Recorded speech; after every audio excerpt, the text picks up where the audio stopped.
Hello everyone, I hope you all are good, doing well. So today we are here with one of the important theme with respect to our UPSC examination. The topic for today's lecture is Uniform Civil Code. So we have seen that this UCC is being since quite long time in news. So UPSC as well as PCS examination have been in the habit of asking questions from that topic which continuously be in the news. So today we are going to cover this UCC and why it is in news, why it come on the surface and what is all going in the current. So we are going to cover this. So today is 28th Jan 2025. This lecture is being presented by me. My name is Shama. So let's see, like currently if I talk about the introduction, where we are going to see why in news, why UCC is being in news, more about the news, what is under it, and the key highlight of Uttarakhand UCC. So time and again before starting this, I always request you to connect your folder with your syllabus. So here again you can connect it with the prelims. If I talk like you can connect it with the polity part, and in mains you can connect it with the GS paper 2. Apart from that, you can also connect it with the current affair part. You can connect it in polity itself. You can connect it with the DPSP, Directive Principle of a State Policy. If subtopic you want to connect it, you can connect it with the fundamental right. You can like in mains there is a high possibility, like if you like what are the pros or cons of the UCC. So we are going to look after this all thing under this lecture. So let's talk about why in the news. Like recently, I think yesterday only, it was in the news that Uttarakhand State Legislative Assembly passed the Uniform Civil Code Uttarakhand 2020 bill. So with this, Uttarakhand became the first state in the country to pass a law on Uniform Civil Code. There are other states which are, and they are also like on the way to make UCC or pass the bill on the UCC. So that state would be Assam, Gujarat. So they are also working on the implementation of UCC. Apart from that, we all know that like before Uttarakhand, if we talk, like as per the Portuguese Civil Code 1867, it is the only state, like that state is Goa, is the only place in India where a form of common civil code is in a practice. So let's have a look what are the key highlights of Uttarakhand UCC. So the question might be asked in the Uttarakhand prelims PCS examination as well as in the UPSC examination, like if there is a certain exceptions provided under this Uttarakhand UCC bill. So if we look at the applicability, we see that this UCC applies to all residents of Uttarakhand, but there are certain exceptions. So exception has been provided to the tribal community, those protected under Part 21 of the Constitution. If we talk about the provision with relate to marriage and live-in relationship, the government has mandated the registration of all live-in relationship within a 1 month and marriage within 60 days. So it is applicable to all community except LGBTQIA community. Apart from that, it has also provided legal recognition to the children if they are born during the live-in relationship. Apart from that, criminalization of some marriages practice has been done, like there is a ban on nikah halal, triple talaq. So this has been, and the prohibition of polygamy has been mandated under this Uttarakhand UCC rule. If we talk about the inheritance, like here under UCC, it ensures that equal property right for the sons and daughter. So they are providing equal right in terms of succession of the property. So let's have a look about the UCC. What is UCC? If I explain it in a very layman language, we can say a uniform civil code refers to a single law applicable to all citizens of a country in personal matters. So what constitute the personal matter? Like marriages, divorce, custody, adoption, inheritance. So in India, the purpose of Uniform Civil Code is to replace personal law, because we see there are a lot of personal law in India that are based on the religions and their scriptures and customs, with common set of civil law governing every citizen that are in line with criminal law. So we already have a criminal law which is applicable to each and every individual, whether you belong to any religion or any region. But when it comes to the civil law, then we see there is a difference in each, like the difference lies with every religious community. So what else? Let's have a look about the constitutionality of Uniform Civil Code.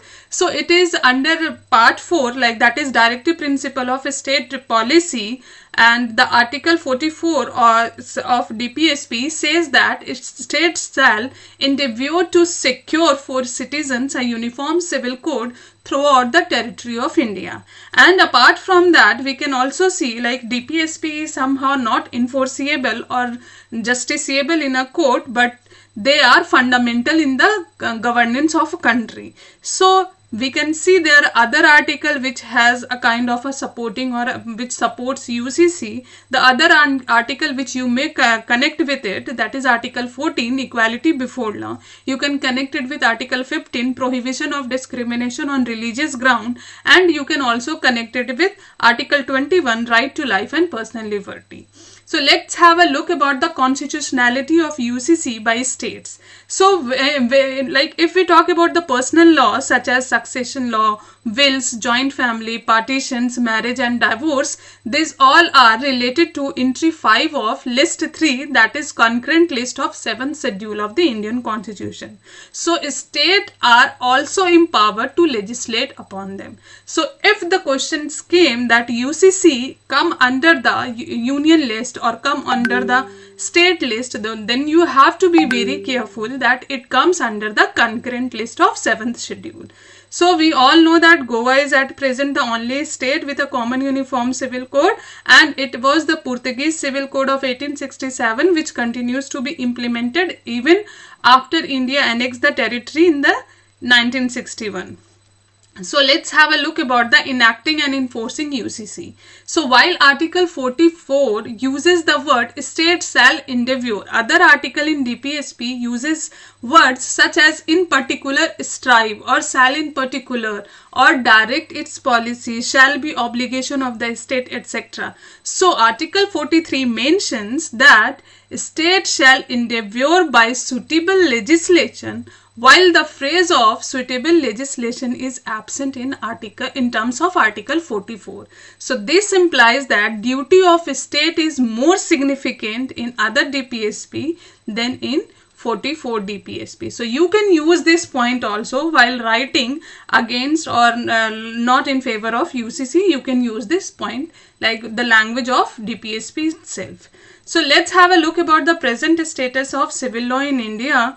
So I already said that India's civil law consists of personal law specific to religious communities codified through the various acts. Alongside, we have secular law like Special Marriage Act of 1954. There are exceptions to this personal law also, or for some special categories. So the first we can see, that is Hindu personal law. It is codified under 4 acts: the Hindu Marriage Act 1955, Hindu Succession Act 1956, Hindu Marriage and Guardianship Act 1956, Hindu Adoption and Maintenance Act 1966. So the term Hindu is not only for the one religious community, but it includes Sikh, Jains and Buddhist also. So there are 2 questions which can be from this slide, that is what constitute or who constitute under the term Hindu, and other what are the 4 law or 4 act which come under the Hindu personal law. If we talk about the Muslim personal law, it is not codified per se but is based on the religious text. So through a certain aspect of this are expressly recognized in India, such as a Muslim personal law, or we also say Shariat Application Act 1937 and Dissolution of Muslim Marriage Act 1939. So the next is Christian personal law. So they also have a Christian marriage and divorce are governed by the Indian Christian Act of 1872. Next we have a special marriage law. So there are more secular law which disregard religion altogether, such as the Special Marriage Act of 1954. Under this, inter-religion marriage take place, and the Guardians and Wards Act of 1890, which established the right and duty of guardian.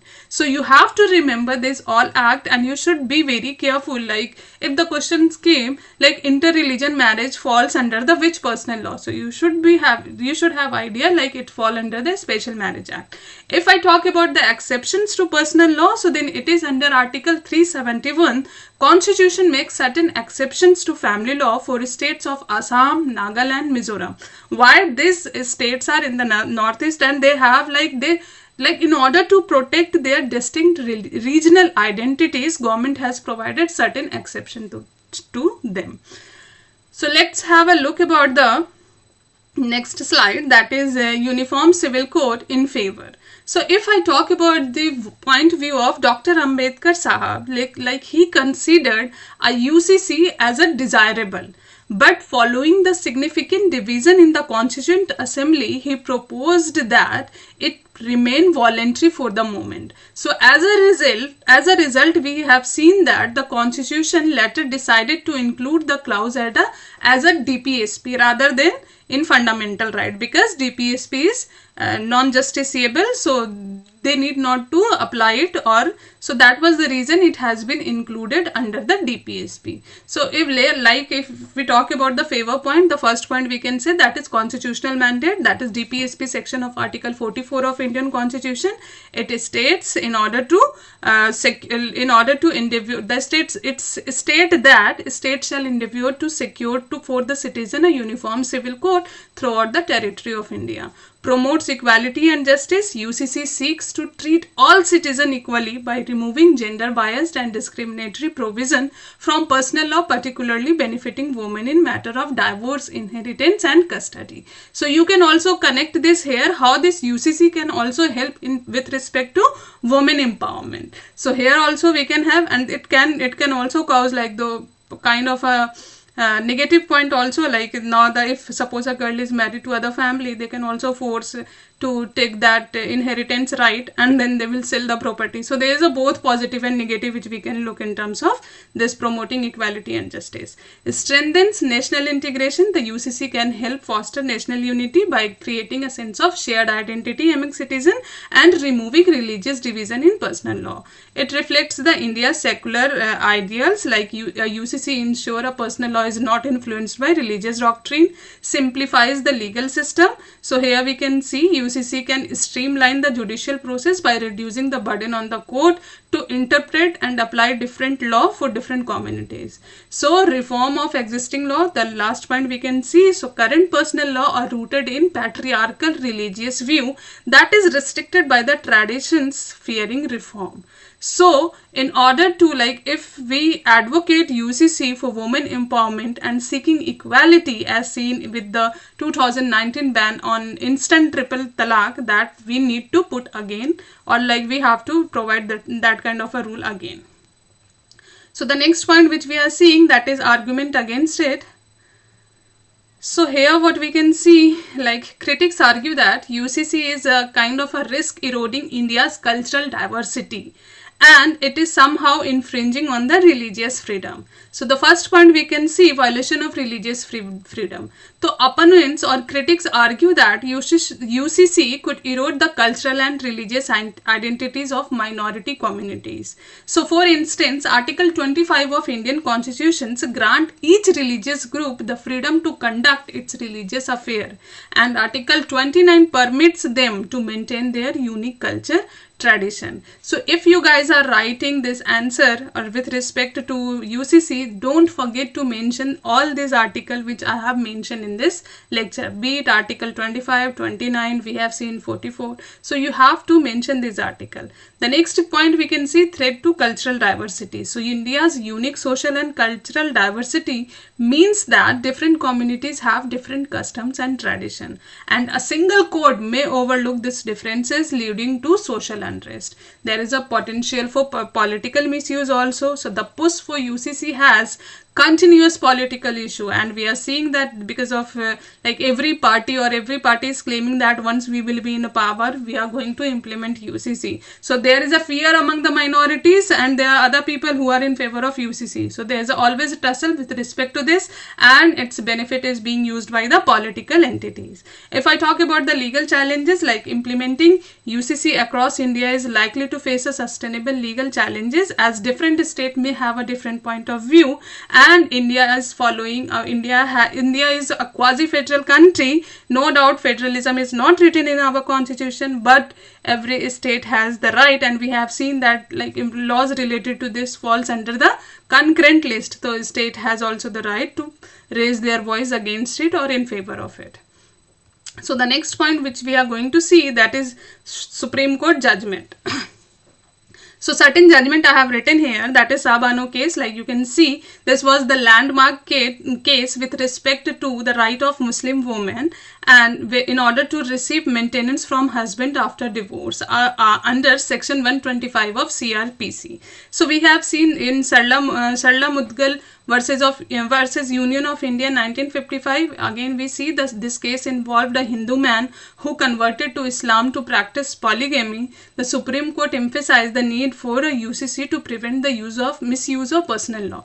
Next we can see Jol Valmatan versus Union of India 2003. Here Supreme Court struck down the discriminatory provision with respect to personal law and restricted the need for the UCC to ensure equal right irrespective of the religion. Saira Banu case, the recent one in 2017, we have seen Supreme Court declared the practice of instant triple talaq or talaq-e-ibdat, we called it also, unconstitutional, making a significant step towards promoting gender equality. So let's have a look about if we talk about the judicial intervention that I have already mentioned, debates and challenges in favor and argument in favor we have already discussed. Let's have a conversation with respect to way forward. So here what we can see, like a balanced approach to maintain UCC involves gradual reform of personal law, inclusive consultations, a focus on a gender justice, a state level UCC initiative, and promoting legal awareness to build public support. So gradual reform in personal law instead of an abrupt shift to a UCC, I think gradual reform would help to implement it more effective. For example, amending provision in discriminatory personal law would reduce the resistance and align this law with the constitutional value. Next we can see broad-based consultation, like establishing a UCC require consultation with all communities to ensure inclusivity as well as address the concern related to the cultural identity. Next, focus on a gender justice right. So any movement towards UCC would prioritize ensuring equal rights for all, particularly women. Next we can see consider state level UCC initiative, like allowing state to implement a UCC at local level could help to know its effectiveness and acceptability, like the state like Goa and Uttarakhand have already implemented, which can serve as a model for the other region also. Next we can see that is encourage legal literacy and awareness. So promoting awareness of constitutional right and gender justice can build public support for UCC. So a more informed society is likely to understand and accept these changes towards a unified legal system. So in a conclusion, we can say at the end, the Uniform Civil Code is just not about legal uniformity, it is also about the social justice and equality. And balancing diversity with constitutional principle is key to its successfully implementations. So that's all for today. I don't want to enlarge this lecture. Thank you for watching this lecture, and if you have any suggestion, if you like this lecture, don't forget to hit the like button and do share with your family and friend. And if you have any suggestion, do let us know in the comment section. Stay tuned for the next lecture. Till then, take care.